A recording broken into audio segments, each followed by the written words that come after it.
Right students, अस्सलाम वालेकुम। क्या हाल चाल है? उम्मीद करते हैं आप लोग बिल्कुल ठीक होंगे। और आज हम एक्सरसाइज 6.6 उसको कोशिश करेंगे मुकम्मल सॉल्व करने की। और इसमें कुछ क्वेश्चंस हैं और कुछ प्रॉब्लम्स हैं, वो हम देखेंगे। असल में इसमें जो स्टेटमेंट है तो उसको समझ के सॉल्व करना जो है वो थोड़ा सा समटाइम्स टफ होता है, क्योंकि एक आम इंग्लिश की स्टेटमेंट या फिर उर्दू की स्टेटमेंट उसको समझना इजी होता है as compare to mathematics statement. ठीक है, तो मैथ की स्टेटमेंट वाले जो क्वेश्चन होते हैं वो टिपिकल होते हैं, उसमें लॉजिक होती है, उसमें रीजनिंग होती है, वो थोड़े से टफ होते हैं। बट मैं कोशिश करूँगा कि इस लेवल तक आपको चीज़ों की थोड़ी सी समझ आ जाए। अब इसमें एक्सरसाइज के अंदर जो मेन कॉन्सेप्ट है वो हमारे पास एंगल ऑफ एलिवेशन और एंगल ऑफ डिप्रेशन है।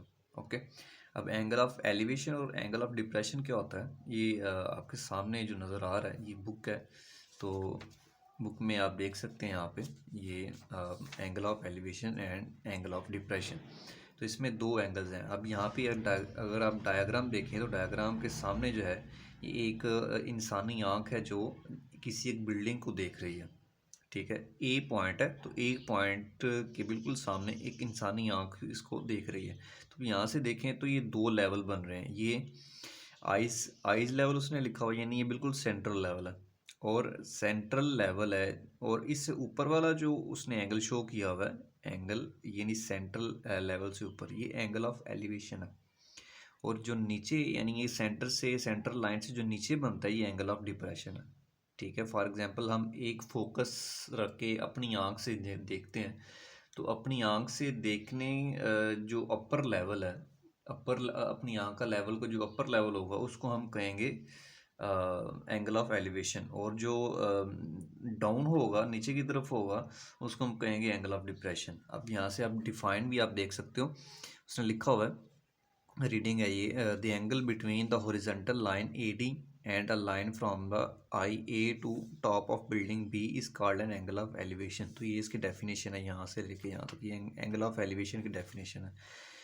यानी the angle between the horizontal line A D, यानी ए डी, ठीक है, ये हॉरिजॉन्टल लाइन है, and a line from the A to top of building B, यानी ये बिल्डिंग का टॉप है। ठीक है, यहाँ से यानी ए से लेके बी तक यहाँ पे जो एंगल बनता है, अब देखेंगे ए डी और बी एक ट्रायंगल बन रही है।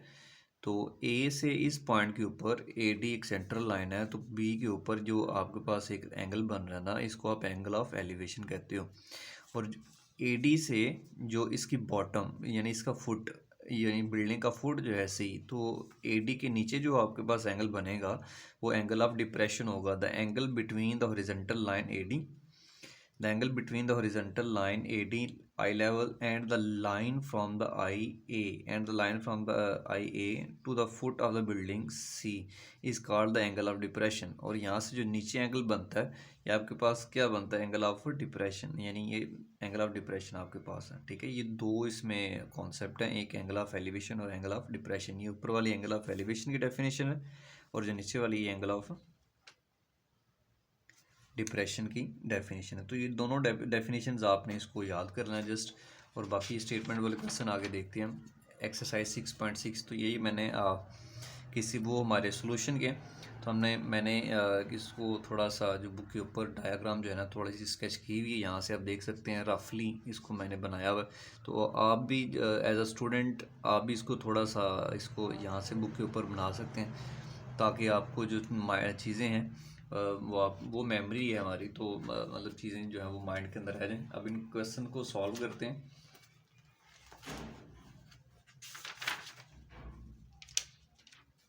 अब देखें ये क्वेश्चन है एक्सरसाइज 6.6, इसका पहला क्वेश्चन है।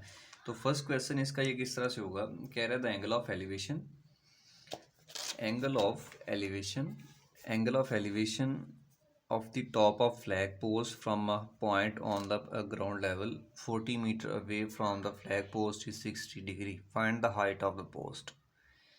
कह रहा है कि एक फ्लैग उसने लगाया हुआ है ग्राउंड लेवल से ऊपर की तरफ। ठीक है, एक फ्लैग लगाया हुआ है और फ्लैग जो है एक फ्लैग लगाया हुआ है, और फ्लैग जो है अब यहाँ पे आप देखें, और कह रहा है कि फ्लैग का जो एंगल ऑफ एलिवेशन है ये 60 डिग्री का है, और 60 डिग्री का है। और उसके बाद कह रहा है कि angle of elevation of the top of flag post from point on the ground level, ठीक है, ग्राउंड लेवल से टॉप है, और 40 metre away from the flag post, और 40 मीटर जो है ना ये अवे है, यानी इसके जो ग्राउंड लेवल है इससे क्या 40 मीटर अवे है, यहाँ से लेके यहाँ तक का जो फासला है 40, यानी फॉर एग्जांपल फ्लैग जो है वो ज़मीन में गाड़ के लगाएंगे ना, यहाँ से ये क्वेश्चन नंबर 1 इसका देखें ज़रा ये किस तरह से होगा। यानी लेट्स सी ये एक फ्लैग है, ठीक है, ये ग्राउंड लेवल है, ठीक है, और यहाँ पे जो है ना ये फ्लैग है, यहाँ पे उसने ये फ्लैग लगाया हुआ है, यहाँ पे ये इस तरह से फ्लैग लगाया हुआ, और यहाँ से जो है इस पॉइंट तक, और ये आपके पास जो है ये, और कहते हैं ये जो एंगल ऑफ एलिवेशन है, यानी यहाँ से अगर हम फॉर एग्जांपल यहाँ से हम देखें इसको, तो ये जो ऊपर वाला एंगल ऑफ एलिवेशन बनता है, ये एंगल ऑफ एलिवेशन उसने बोला है कि 60 डिग्री का।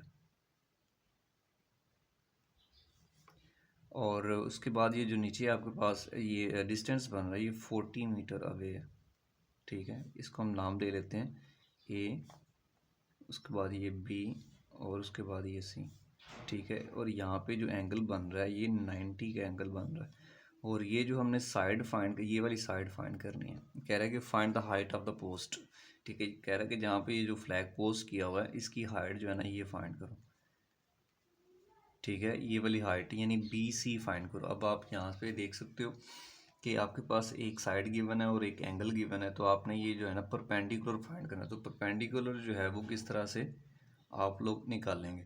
अब परपेंडिकुलर निकालने का तरीका क्या है, अब यहाँ पे आप देख सकते हो, यहाँ पे अगर आप साइन थीटा जो है इसका फार्मूला लगाएं तो साइन थीटा किसके बराबर होता है, परपेंडिकुलर ओवर हाइपोटेन्यूज, ठीक है, साइन थीटा आपने कोई भी ट्रिग्नोमेट्रिक फंक्शन लगाना है और जस्ट ये वाली साइड जो है ना ये फाइंड करनी है परपेंडिकुलर की। अब साइन थीटा होता है परपेंडिकुलर हाइपोटेन्यूज, और कॉस थीटा होता है बेस ओवर हाइपोटेन्यूज, ठीक है। अगर हम साइन थीटा का फार्मूला लगाएं तो परपेंडिकुलर ओवर हाइपोटेन्यूज, तो दोनों वैल्यूज आपके पास मौजूद नहीं है, तो किसी भी चीज़ की वैल्यू फाइंड करने के लिए एटलीस्ट आपको एक वैल्यू का पता होना चाहिए, तो उसकी जो सेकंड है वो आप लोग फाइंड कर सकते हो। अब इसके अलावा टेन थीटा अगर हम लगाएं, टेन थीटा होता है परपेंडिकुलर ओवर बेस, तो ये आप देखें ये परपेंडिकुलर और ये बेस है, तो बेस आपके पास गिवन है लेकिन परपेंडिकुलर गिवन नहीं है, तो परपेंडिकुलर जो है वो आप निकाल सकते हो, यानी यहाँ पे टेन थीटा जो है वो फार्मूला लगेगा। आप यहाँ पे as theta is equal to 60 degree, theta उसने बताया हुआ, तो टेन थीटा की जगह पे आप टेन 60 पुट करोगे, tan 60 degree is equal to perpendicular over base, ठीक है। अब tan 60 degree is equal to perpendicular की वैल्यू क्या होती है ये हमने फाइंड करनी है, बेस की वैल्यू क्या है जी 40, ठीक है। अब टेन 60 क्या होता है, एक तो आप यहाँ से कैलकुलेटर से निकाल सकते हो, अब चूंकि मेरे पास कैलकुलेटर नहीं है तो मैं बुक के अंदर उसने टेबल जो है वो दिया हुआ है, तो हम लोग टेबल से जो है ना यहाँ से देख लेते हैं कि टेन 60 की वैल्यू क्या होती है, बुक के अंदर उसने दिया हुआ टेबल, तो ये टेन है जी और टेन ये 60 है, टेन 60 की वैल्यू होती है स्क्वायर रूट 3, ठीक है, तो हम यहाँ पे पुट कर लेते हैं, तो इसकी स्क्वायर रूट 3 जो है ये इसकी जगह पे आ जाएगा, और यहाँ पे क्या आएगा p/40, ठीक है, तो यहाँ से p क्या निकलेगा, ये 40 इधर डिवाइड हो रहा है इस साइड पे आके मल्टीप्लाई हो जाएगा, 40 square root 3 is equal to p आ जाएगा, तो यहाँ से आप लिख सकते हो p is equal to 40 square root 3। अब चूँकि एक साइड यहाँ पे मीटर में है तो ये भी आपके पास परपेंडिकुलर भी मीटर में आएगा, तो ये इधर आपके पास आंसर है, ठीक है। आप कैलकुलेटर से भी इसको पॉइंट में भी लेके आ सकते हैं, नो इशू, आप पॉइंट में भी इसको लिख सकते हो, पॉइंट के बगैर भी लिख सकते हो, इसमें कोई प्रॉब्लम नहीं है इसका। ये था क्वेश्चन नंबर 1। तो इसी तरह आप बाकी क्वेश्चन भी आप कर सकते हो, question 2, 3 up to so on. इसमें क्वेश्चन नंबर 2 अगर आप देखें तो क्वेश्चन नंबर 2 में कुछ कह रहा है कि एन आइसोसेलेस ट्राइंगल, बाकी उधर क्वेश्चन ही है तो हम कोशिश करते हैं कि चंद एक जो सेम क्वेश्चन है वो मैं आपको बता दूंगा।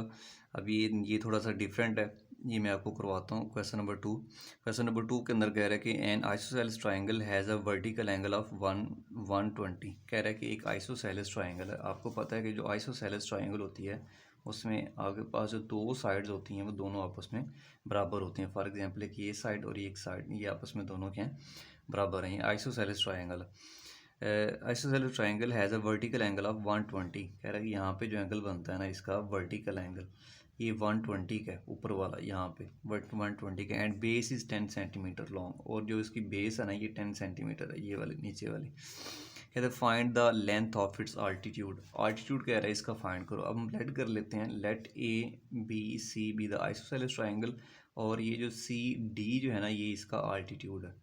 ठीक है, अब यहाँ पे लिख लें। ठीक है, question number 2, let C D be the altitude of an isosceles triangle। ठीक है, आइसोसेलेस ट्रायंगल तो ये है हमारे पास, ये ना आल्टीट्यूड है। अब यहाँ पे देखें, अगर ये 120 का टोटल एंगल है तो ये जो एंगल जो आल्टीट्यूड की वजह से ये यहाँ पे 60 रह गया और यहाँ पे भी 60 रह गया। ठीक है, दोनों पर दोनों ट्रायंगल्स का, ये दो ट्रायंगल में कट हो गया तो इधर भी 60 और इधर भी 60 है। तो अब इसके अलावा अब यहाँ पे देखें आप, तो ये आपके पास जो है इधर ये वाला एंगल ये 90 का, ठीक है, ये 90 का, 90 और 60, 90 और 60 आपके पास कितने हो गए, 90 और 60 150, और यहाँ पे जो रिमेनिंग एंगल है ये 30 का बनेगा इधर। ठीक है, ये ऊपर वर्टिकल एंगल जो है ना उसने बताया ये ऊपर बनता है वर्टिकल एंगल 120, तो ये इसका बाइसेक्ट करने से ड्रा करना, ये एंगल का बाइसेक्ट हो गया ना, 120 टोटल था तो 60 इधर रह गया, 60 इधर रह गया। ठीक है, और ये 60 ये चूँकि आइसोसेलेस है और ये परपेंडिकुलर ड्रा किया हुआ है सी डी इसके ऊपर, तो ये यहाँ पे 90 का एंगल होगा, 90 और 60 150 होगा, 30 यहाँ पे कितने हो गए 180 हो गए। अब ये 180 जो है ना मतलब कंप्लीट एंगल हो गया। हम अपने फाइंड करना है सी डी यानी लेंथ ऑफ इसका आल्टीट्यूड। अब देखें ये चूँकि ये बाइसेक्ट किया है इसने, ए बी का हाफ है ए डी और डी बी, तो 10 सेंटीमीटर, तो ये 5 सेंटीमीटर इधर होगा और 5 सेंटीमीटर इधर होगा, 5 सेंटीमीटर इधर 5 सेंटीमीटर इधर, दोनों साइड पे 5 सेंटीमीटर है। अच्छा जी, तो अब यहाँ पे हमने जो है इसका फाइंड करना है, तो अब ये किस तरह से होगा। अब देखें यहाँ पे जो है इधर भी कोई भी जो है ना ट्रिग्नोमेट्रिक रेशियो लगेगी। अब चूंकि ए बेस गिवन है, अब यहाँ पे लिख लें in triangle A D C, A D C एक आपके पास ट्रायंगल है, ए डी और सी, ए डी और सी ये आपके पास एक ट्रायंगल है। तो इस ट्रायंगल के अंदर, तो इस ट्रायंगल के अंदर आप देखें एंगल जो है ना आपके पास कंप्लीट है, लेकिन बेस यहाँ पे 5 सेंटीमीटर है, तो आपने फाइंड क्या करना है, 90 के सामने वाला हाइपोटेनियस सर ये परपेंडिकुलर फाइंड करना है। तो यहाँ पे परपेंडिकुलर और बेस यहाँ पे भी tan थीटा लगेगा, तो एज यहाँ पे लिख लें as theta is equal to 30 degree. ठीक है, इस थीटा को हमने सपोज किया थीटा जो है ना 30 डिग्री है, तो यहाँ पे आप लिखेंगे tan 30 is equal to perpendicular over base. ठीक है, तो tan 30 किसके बराबर आ जाएगा, परपेंडिकुलर की वैल्यू क्या है यहाँ पे, परपेंडिकुलर आपने फाइंड करना है, और बेस की वैल्यू क्या है यहाँ पे 5, बेस की वैल्यू क्या है 5। टोटल 10 थी, तो डी इसका जो है ना वो मिड पॉइंट है, तो ए बी का हाफ हाफ हो गया ना, 5 सेंटीमीटर इधर रह गया 5 सेंटीमीटर इधर रह गया, तो ये परपेंडिकुलर ओवर बेस आ गया ना, पी यहाँ पे जो है ना वो वैसे ही है, तो यहाँ पे बेस आपके पास 5 है, तो tan 30 की वैल्यू जो है ना यहाँ से आप कैलकुलेट यहाँ से देख लें, टेबल से देख लेते हैं। तो tan 30 की वैल्यू जो है वो क्या है, ये 10 है और ये 30 है, tan 30 जो है वो 1/√3 है, तो यहाँ पे पुट करेंगे 1/√3 is equal to P over 5। अब इसको क्रॉस मल्टीप्लाई कर लें, क्रॉस मल्टीप्लाई करेंगे तो आपके पास क्या आएगा, यानी p√3 किसके बराबर है 5 × 1 5 आ गया, तो यहाँ से p किसके बराबर आ जाएगा, p is equal to 5/√3, p किसके बराबर आ गया 5/√3, 5 1 5 और p√3, तो p बराबर है 5/√3, तो ये आपके पास जो है ना इसका आंसर है। ठीक है, ये p इज इक्वल टू 5/√3, अब ये सेंटीमीटर में था तो ये भी किस में आएगा, सेंटीमीटर में आएगा, ये आपके पास आंसर है। p यानी C D is equal to 5/√3 3 centimetre. तो ये आपके पास इसका आंसर आ गया, ठीक है। पी और 5 और स्क्वायर रूट 3। अब ये तो क्वेश्चन नंबर। अब इसी तरह नेक्स्ट कॉरेस्पॉन्डिंगली हम इस तरह क्वेश्चन नंबर 3 कर सकते हैं, क्वेश्चन नंबर 4 कर सकते हैं। अब यहाँ से एक दफ़ा अगेन देख सकते हो, ठीक है। ये मैंने आपको ये क्वेश्चन नंबर 1 सॉल्व करवाया है, ठीक है। और उसके बाद यहाँ पे ये जो नीचे है ये क्वेश्चन नंबर 2 है। मैंने आपको डायमेट्रिकली मैंने आपको समझा दिया। इसने वर्टिकल एंगल बोला था 120 डिग्री, 120 डिग्री। उसके बाद सी डी हमने आइसोसेलेस ट्राइंगल है तो सी डी हमने इसके ऊपर परपेंडिकुलर ड्रा किया। तो परपेंडिकुलर ड्रा किया तो यहाँ पे क्या आया, ये 60 है, ये 60 है, तो यहाँ पे जो है ना ये 90 डिग्री बन गया। 60 और 90 150, यहाँ पे 30 बन गया। तो इस तरह आप इसको सॉल्व कर सकते हो। उसके बाद नेक्स्ट क्वेश्चन नंबर 3 है हमारे पास। क्वेश्चन नंबर 3 जो है ये किस तरह से होगा। क्वेश्चन नंबर 3 अब देखें, a tree is 72 metre high. कहता है एक ट्री है जो 72 मीटर हाई है, यानी height of the tree. Height आपको पता है, मतलब इसकी ये परपेंडिकुलर है, 72 मीटर है। Find the angle of elevation, find the angle of elevation of its top from a point 100 metre away on the ground level, ठीक है। और कह रहा है कि इसमें जो find the angle of elevation, कह रहा है कि एंगल ऑफ एलिवेशन फाइंड करो ऑफ इट्स टॉप, जो इसका टॉप है ऊपर वाला, from a point 100 metre away from the ground level. कहाँ से फाइंड करना है एंगल ऑफ एलिवेशन, जो कि 100 मीटर अवे है फ्रॉम द ग्राउंड लेवल से। यानी ये इसकी डायग्राम जो है ना इस तरह से बन रही है। ये मैं आपको डायग्राम इसकी बना के दिखा रहा हूँ। जो ट्री है ये, फॉर एग्जांपल ये ट्री है यहाँ पे, ठीक है। इस ट्री की जो हाइट है वो 72 मीटर है, ठीक है। और ये जो है ना 100 मीटर अवे है। कहाँ से, ये 100 मीटर अवे है। और ये इधर जो है ना थीटा है आपके पास। ये थीटा जो है ना आपने फाइंड करना है, ठीक है। क्या फाइंड करना है आपने, थीटा फाइंड करना है। यहाँ पे ABC ये आपके पास ट्राइंगल बन जाएगी। ये 72 मीटर है, ये 100 मीटर अवे है। तो यहाँ पे आप देखो ये थीटा कैसे निकलेगा।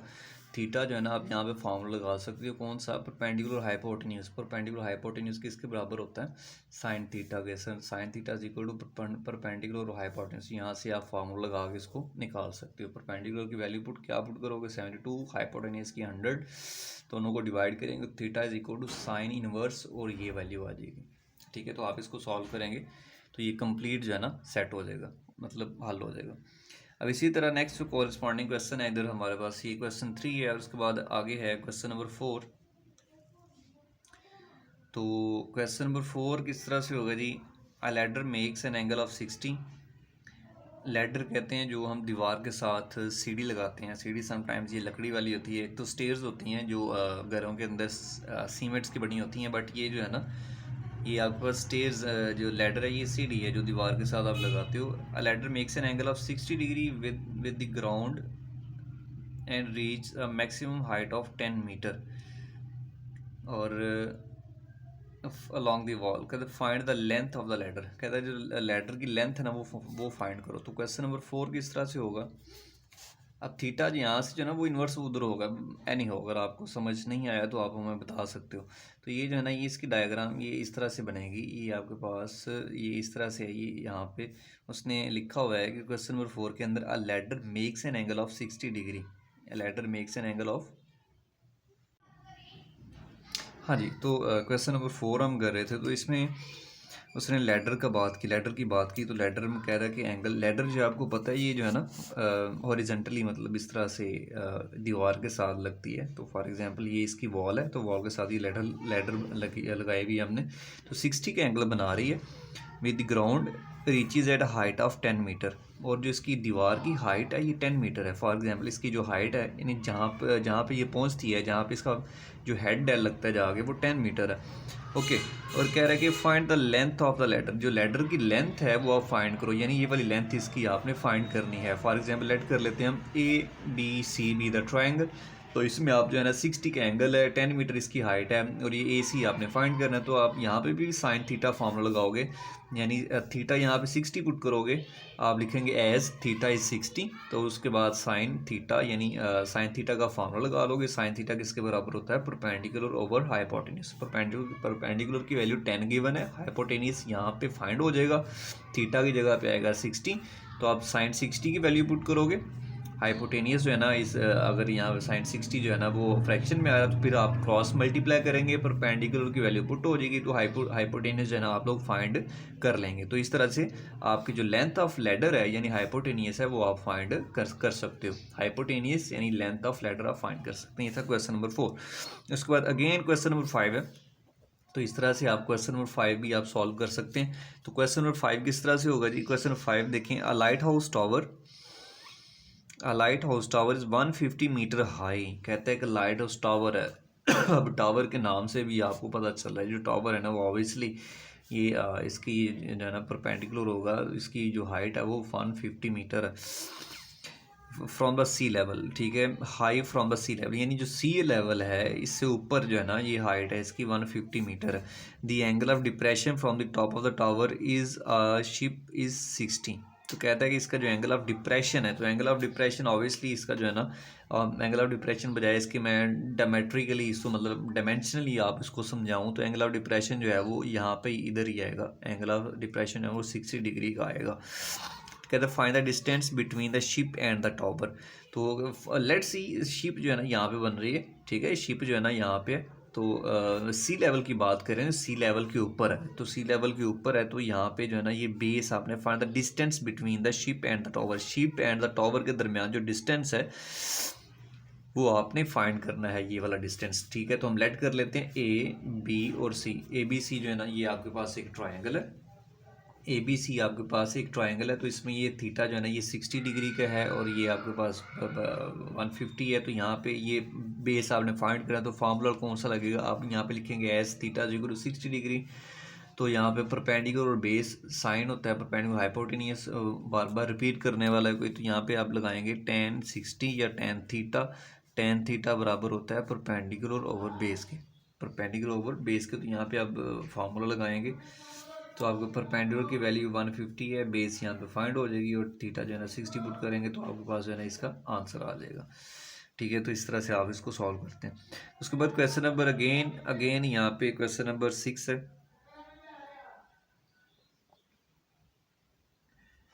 क्वेश्चन नंबर 6 है और 6 आपने नहीं करना, इसको कट कर दें, ये थोड़ा सा कॉम्प्लिकेटेड है। और क्वेश्चन नंबर ये 3 क्वेश्चन आपने मेरी तरफ से इसको आप छोड़ देने हैं, ये एग्ज़ाम के अंदर बहुत कम नहीं आएंगे, इसका 110% चांस है कि नहीं आएंगे। तो बाकी क्वेश्चन आपको समझाने के लिए यानी स्टेटमेंट किस तरह से करते हैं, उसको डायग्राम किस तरह से बनाते हैं, थोड़ा सा आपको माइंड के अंदर कॉन्सेप्ट होना चाहिए। उसको क्वेश्चन नंबर 7 है, find the measure of an angle find करो of elevation of the sun का एंगल ऑफ एलिवेशन फाइंड करो if a tower is 300 metre high. कह रहे एक टावर है जो कि 300 मीटर हाई है। फॉर एग्जांपल ये क्वेश्चन नंबर 7 हम यहाँ पे थोड़ा सा सॉल्व करेंगे। क्वेश्चन नंबर 7 किस तरह से होगा? कह रहा है find the measure of angle elevation of sun. Measure of angle elevation आपने फाइंड करना है, तो यहाँ से जो है ना ये किस तरह से होगा? If a tower 300 metre high यानी इसका जो हाइट है वो 300 मीटर है, ये हाइट इसकी टावर की।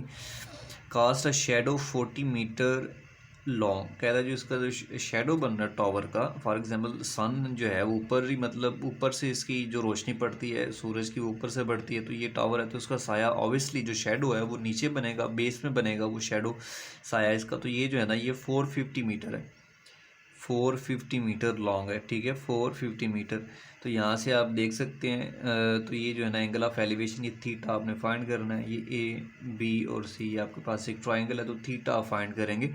तो यहाँ से जो है ना आप एक डायग्राम बना सकते हो, मतलब आप यहाँ फार्मूला लगा सकते हो। फार्मूला कौन सा? परपेंडिकुलर और hypotenuse base over hypotenuse, perpendicular base यहाँ फार्मूला लगेगा which is tan theta. tan theta is equal to perpendicular over base. ठीक है, परपेंडिकुलर की वैल्यू 300, बेस की वैल्यू 450। तो थीटा जो है ना यहाँ से निकाल सकते हो आप, परपेंडिकुलर बेस दोनों की वैल्यू पुट करो, डिवाइड करो, तो theta is equal to tan, उधर जाके इन्वर्स हो जाएगा, tan inverse perpendicular over base. ये इसी तरह से आप लोग थीटा निकाल सकते हैं। तो ये थीटा जो ना आपके पास रेडियन डिग्रीज में आ जाएगा, इसको रेडियन में कन्वर्ट करने की ज़रूरत नहीं है क्योंकि डिग्री में आपने जस्ट। और कैलकुलेटर से किस तरह से इन्वर्स निकालते हैं? पहले शिफ्ट प्रेस करते हो, उसके बाद tan इन्वर्स आ जाएगा, फिर साथ जो जिसकी आपने वैल्यू फाइंड करनी है, जिस एंगल की वैल्यू फाइंड करनी है वो एंगल की वैल्यू पुट करेंगे तो tan इन्वर्स का आपके पास आंसर आ जाएगा। ये क्वेश्चन नंबर 7 इस तरह से सॉल्व हो जाएगा। उसके बाद 8 और 9 क्वेश्चन नहीं करना आपने, तो क्वेश्चन लास्ट वाला है क्वेश्चन नंबर 10। ये किस तरह से आप लोग करेंगे इसको सॉल्व। तो क्वेश्चन नंबर 10 जो है ये सॉल्व होगा। क्वेश्चन नंबर 10 कहते हैं अ काइट हैज़ 120 मीटर, कह रहे एक काइट है जो कि 120 metre of string attach to it, जिसके साथ जो स्ट्रिंग है वो कितनी अटैच है जी 120 metre of string attach to it when at an angle of elevation. यानी फॉर एग्जांपल अब काइट इसकी स्टेटमेंट थोड़ी सी रीड कर लेते हैं। Kite has 120 metre of string attach to it when at angle of elevation 50 degree. कह रहा है कि एंगल ऑफ एलिवेशन 50 डिग्री बन रहा है और how for is it above the hand holding it. ठीक है, कहते हैं कि ये कितनी दूर है, how for is it above the hand holding it. यानी ये जो आपके पास ये जो काइट जो आपने उड़ाई हुई है पतंग उड़ाई हुई, इसकी जो हाइट है, यानी फॉर एग्जांपल काइट ऑब्वियसली आसमान पे उड़ती है ना, तो मैंने तो आज तक नहीं उड़ाई, बाय द वे जो उड़ाते हैं उनको पता होगा।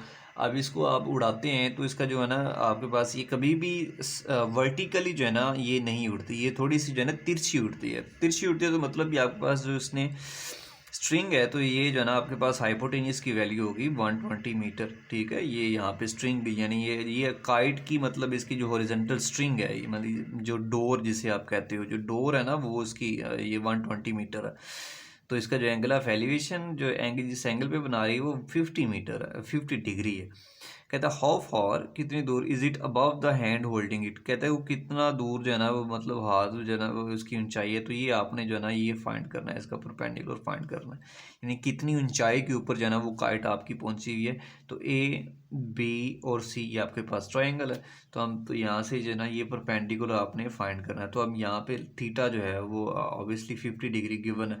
तो अब यहाँ पे क्या लिखोगे सोल्यूशन इसका अब देखें यहाँ पे ये परपेंडिकुलर हाइपोटेन्यूस यहाँ पे tan थीटा लगेगा जी, सॉरी साइन थीटा। tan तो परपेंडिकुलर बेस होता है, तो साइन थीटा यहाँ पे लगाएंगे आप sine theta which is equal to perpendicular over base, perpendicular hypotenuse ये फॉर्मूला लगेगा। थीटा की जगह पे आप क्या पुट करेंगे 50 और परपेंडिकुलर की जगह पे क्या परपेंडिकुलर की जगह पे क्या पुट करेंगे ये फाइंड करना है, और हाइपोटेन्यूस की जगह पे 120। तो यहाँ से आप लोग परपेंडिकुलर की वैल्यू निकाल सकते हो।